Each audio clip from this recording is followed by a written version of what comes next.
କିଛି ନୂଆ ଶିଖିବା, କିଛି ନୂଆ ଜାଣିବା, କିନ୍ତୁ ବୁଝିବା, ପଢିବା ଏବଂ ପ୍ରୟୋଗ କରିବା, ସେଇଟା ହେଉଛି ଓଡ଼ିଆ ପାଠଶାଳାର ପ୍ରଚେଷ୍ଟା। ଆପଣମାନଙ୍କୁ ସମସ୍ତଙ୍କୁ ସ୍ୱାଗତ। ଓଡ଼ିଆ ପାଠଶାଳାକୁ ଚାଲନ୍ତୁ। ଆଜିର ଭିଡିଓଟି ଗୋଟେ ରିକ୍ୱେଷ୍ଟେଡ୍ ଭିଡିଓ। ତ ଭିଡିଓର ଦୁଇଟା ପାର୍ଟ ଅଛି। ପ୍ରଥମ ପାର୍ଟଟି ହେଉଛି ନଡ଼ିଆ ଗଛ ଉପରେ ରଚନା 10 ଧାଡିରେ, ଦ୍ୱିତୀୟଟି ହେଉଛି କଦଳୀ ଗଛ ଉପରେ ରଚନା 10 ଧାଡିରେ। ତ ଫାର୍ଷ୍ଟ ଆରମ୍ଭ କରିବା ନଡ଼ିଆ ଗଛ ଉପରେ।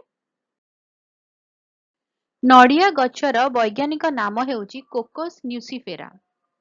ଏହା ଏକ ବହୁମୁଖୀ ଏବଂ ଗୁରୁତ୍ୱପୂର୍ଣ୍ଣ ଉଷ୍ଣ ଜଳବାୟୁର ଉଦ୍ଭିଦ। ଏହାର ଅନେକ ବ୍ୟବହାର ହେତୁ ଏହାକୁ ଅନେକ ସମୟରେ ଜୀବନ ବୃକ୍ଷ କୁହାଯାଏ।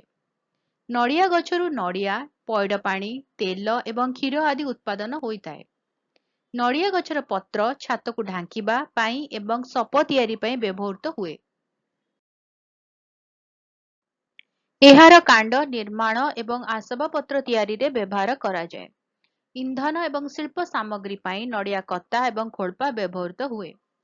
କୋୟର ନାମରେ ଜଣାଶୁଣା ଫାଇବ୍ରସ୍ ହସ୍କ, ଦଉଡ଼ି, ମ୍ୟାଟ୍ ଏବଂ ବ୍ରଶ ତିଆରି ପାଇଁ ବ୍ୟବହୃତ ହୁଏ।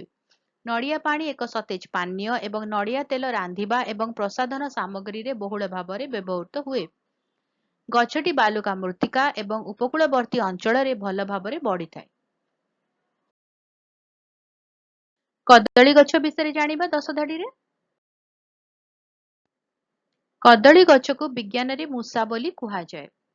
ଏହା ଜଗତରେ ଅତ୍ୟନ୍ତ ଗୁରୁତ୍ୱପୂର୍ଣ୍ଣ ଫସଲ ମଧ୍ୟରୁ ଗୋଟିଏ, ଯାହା ଲକ୍ଷ ଲକ୍ଷ ଲୋକଙ୍କ ପାଇଁ ମୁଖ୍ୟ ଖାଦ୍ୟ ଯୋଗାଇ ଦେଇଥାଏ।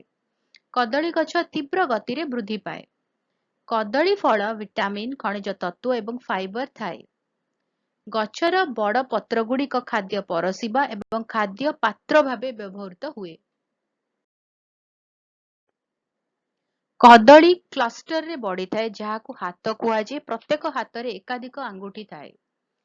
ଫଳ ଲାଗିଲା ପରେ ମୁଖ୍ୟ କାଣ୍ଡଟି ମରିଯାଏ, କିନ୍ତୁ ନୂଆ ପ୍ରରହ ଶୀଘ୍ର ମୂଳରୁ ବଢି ଆସେ। କଦଳୀ ଗଛ ଉଷ୍ମ ଏବଂ ଉପ-ଉଷ୍ମ ଅଞ୍ଚଳରେ ଭଲ ଭାବେ ବୃଦ୍ଧି ପାଏ। ଗଛଟି ବୃଦ୍ଧି ପାଇଁ ପ୍ରଚୁର ଆଲୋକ ଏବଂ ନିୟମିତ ପାଣି ଆବଶ୍ୟକ କରେ। ଉଦ୍ୟାନରେ କଦଳୀ ଗଛର ସୌନ୍ଦର୍ଯ୍ୟ ମୂଲ୍ୟ ମଧ୍ୟ ରହିଛି। ଭିଡିଓଟି କେମିତି ଲାଗିଲା ମୋତେ କମେଣ୍ଟ କରିକି ଜଣେଇବ। ଯଦି ଭଲ ଲାଗିଲା ଟିକେ ଲାଇକ୍ କରିଦବ, ଭିଡିଓ କାହା ସହିତ ସେୟାର କର। ଚ୍ୟାନେଲରେ ଯୋଉମାନେ ଭିଡିଓ ଦେଖୁଛନ୍ତି ଏପର୍ଯ୍ୟନ୍ତ ସବସ୍କ୍ରାଇବ କରିନାହାନ୍ତି, ଚ୍ୟାନେଲକୁ ପ୍ଲିଜ ସବସ୍କ୍ରାଇବ କରି ବେଲ୍ ଆଇକନକୁ ପ୍ରେସ୍ କରି ଅଲ୍ ନୋଟିଫିକେସନକୁ ଅନ୍ ରଖିଥାଅ। ଭିଡିଓ ଅପଲୋଡ ହେଲେ ନୋଟିଫିକେସନ ପହଞ୍ଚିବ, ଆମେ ମିଶିକି ପଢିପାରିବା, ଜାଣିପାରିବା ଏବଂ ବୁଝିପାରିବା। ତାହେଲେ ଦେଖା ହବା ଆଗାମୀ ଭିଡିଓରେ।